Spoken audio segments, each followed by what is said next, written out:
This presentation covers eGrants amendment processes, so this is the guide in case a need for amendment arises during the implementation of MFAF-funded project. It will cover two types of amendments. One, request initiated by the consortium or coordinator. Two, the amendment initiated by the Commission.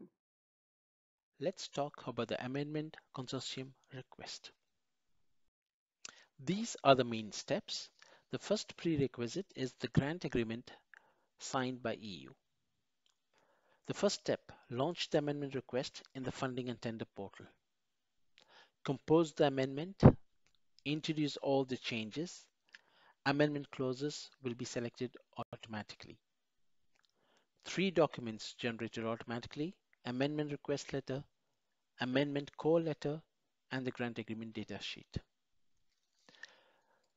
You will have to log the data. EU will revise. It's a mandatory step. EU officers revise the data. EU officers can validate or reject. If EU validation, then the PL sign of the coordinator will sign and submit to EU. EU will assess during the assessment phase. EU will e-sign or rejection. So as you see, the consortium will launch the amendment request, encode the changes, and log for review. They click the button EU review. It goes to the EU officers. If the EU officers validate, then the PL sign of the coordinator should sign and submit to EU. EU will assess and then decide to sign. If they reject, then it goes back to the consortium. They have to modify the data, log for review, and then send it back to EU for review. This is the funding and tender portal. They have to log in, go to My Projects, Actions, Manage Projects. So launch the request for amendment. The first step is click here on the plus sign, Launch New Interaction with EU.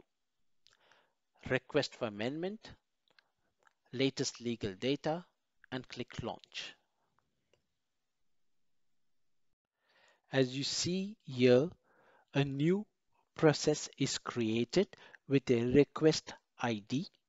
A request can contain several changes to the grant agreement. It will be considered as a package. There is also the possibility to cancel or withdraw by the PL sign at any moment before the EU signature. Clicking on the amendment preparation takes you to the project summary tab. In this tab, you will see that the amendment number will be automatically assigned as soon as the amendment is signed by both the parties. The reference is the amendment request ID and the type is consortium request. The next tab is the amendment information. This is the upper part of the amendment information tab. In this tab, they have to encode the justification. This justification will be included in the request letter. As you see here, it says no amendment clauses is selected.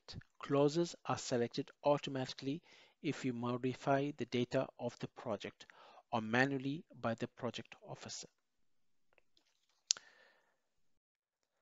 So the lower part of the amendment information tab shows all the amendment clauses. These amendment clauses are automatically selected after editing the data in the related tabs. So as you see here, change of pre-financing, change of Annex 1, change of Annex 2, maximum grant amount have been modified, and that's why it is in bold.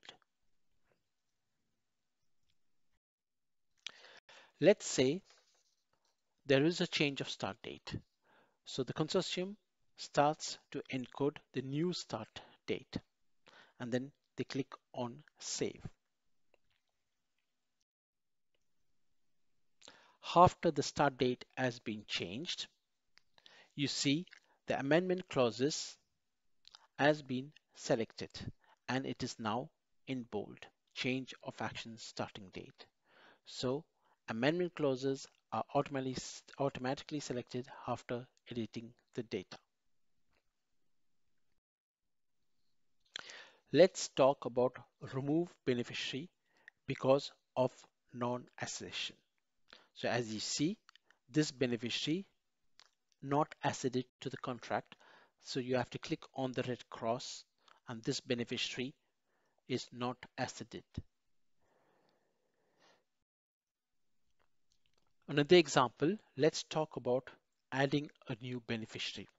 So you go to the beneficiary tab. There is the button add new beneficiary. You have to search on the PIC.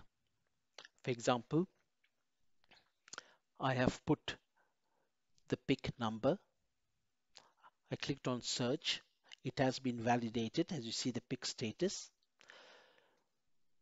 This beneficiary is Aston University.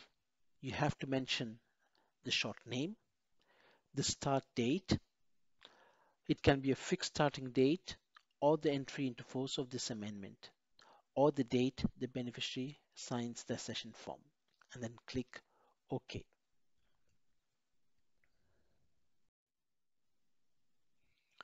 So now the new beneficiary has been added. As soon as you add the new beneficiary, it is represented with a red cross. So this is the Aston University which I entered. There are some error messages as you see. There is no contribution requested. Cost breakdown is missing. Partner must identify at least one department who will carry out the work. The DOH, Declaration of Honor, is not yet signed. It also says the accession to the grant agreement is not yet signed. The PL sign of the new beneficiary has to sign the DOH and the accession form before the PL sign of the coordinator can sign and submit the amendment request. So as you see here now in the amendment clauses, the addition of a new beneficiary is highlighted.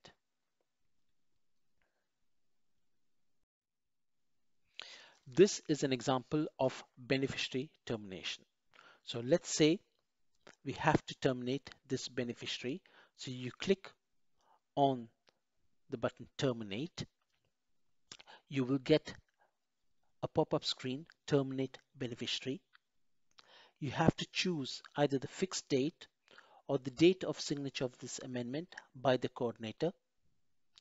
Give the reason of the termination. The date has to be always in the future and click the checkbox beneficiary request the termination and then click on OK. As you see, the status of this beneficiary is now terminated. So this screen shows now that the beneficiary has been terminated with an end date in the future. There is also a message in red saying that please be aware that the termination of the participation for the beneficiaries will be applied as soon as the amendment is submitted. That is, when the amendment is signed by the project legal signatory of the coordinator, the termination is applied immediately. This action cannot be retracted. Consequently, the beneficiary's participation will be considered to be terminated at the effective date specified as soon as the amendment is submitted, even if the amendment is rejected or withdrawn. And when you go to the Documents tab, you have to upload the opinion letter of the leaving beneficiary for the terminated beneficiary. And there is also a PDF document created for the notification of the termination of the participation of one or more beneficiaries.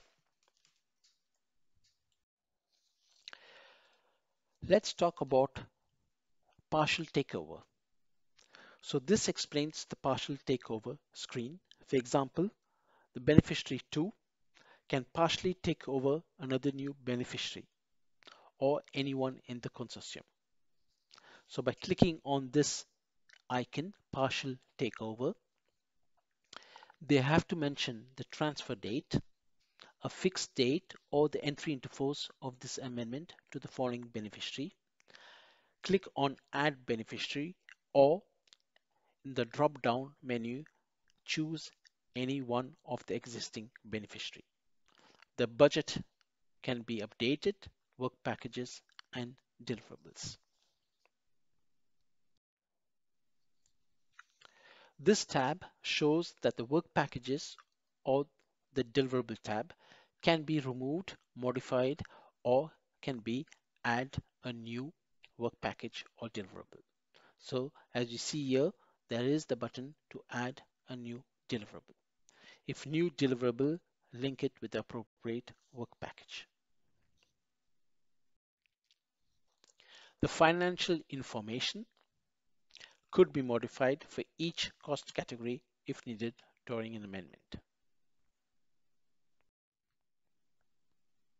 The Documents tab shows 3 documents which will be automatically generated: the core, the request letter with justification, and the grant agreement data sheet.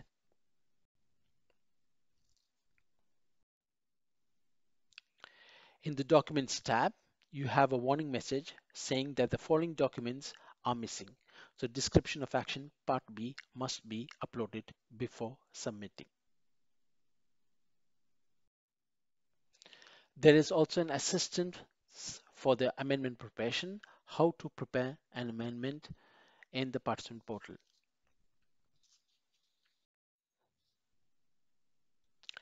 So when the amendment preparation is ready, click Lock for review. Data will be locked and a PDF is generated. After locking the data, this is a mandatory step. You have to click on EU Review. The process history shows proceed to EU. So as you see here, it says proceed to EU. After revision by EU, that is if EU officer has rejected, you need to modify the data, lock for review, and then again click EU Review. As you see in this process history, it states that the amendment is in draft mode.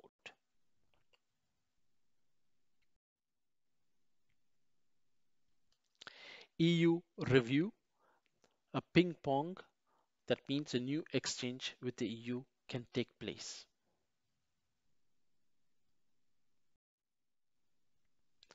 So when data is validated by the EU officer, the PL sign of the coordinator can click Sign and Submit. As you see, the metro line shows that the amendment has been submitted to EU. The PL sign of the coordinator has signed this amendment request, and the process history shows that it has been signed and submitted the amendment request. After official submission to EU, amendment request can be accepted or it can be rejected with comments. So as you see here, EU has admitted the amendment request. It is now admissible in the metro line. And when the amendment has been signed by EU, the consortium will be notified. So as you see here, both the parties have signed for the coordinator and for the commission. EU closed the process, and this process will be seen in the archived process. So if the EU rejected the consortium request, it will be shown with a red cross, and the rejected amendment letter will be then sent to the consortium. There is now the possibility to launch a new amendment request based on the amendment ID of the rejected one. That is, modify what was rejected. Let's talk about the EU service initiated. As you see here, the Commission has first signed this amendment, the Commission initiated, and now the coordinator, Project Legal Secretary, is invited to electronically sign the amendment request and submit it to the granting authority. Support, help, and online manual is available for you.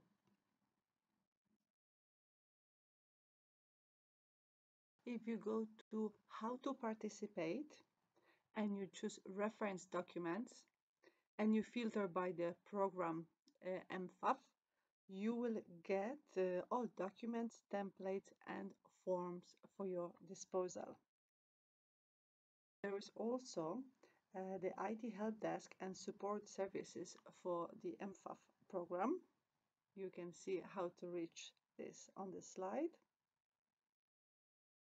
There is also an online manual and IT how-to for your disposal.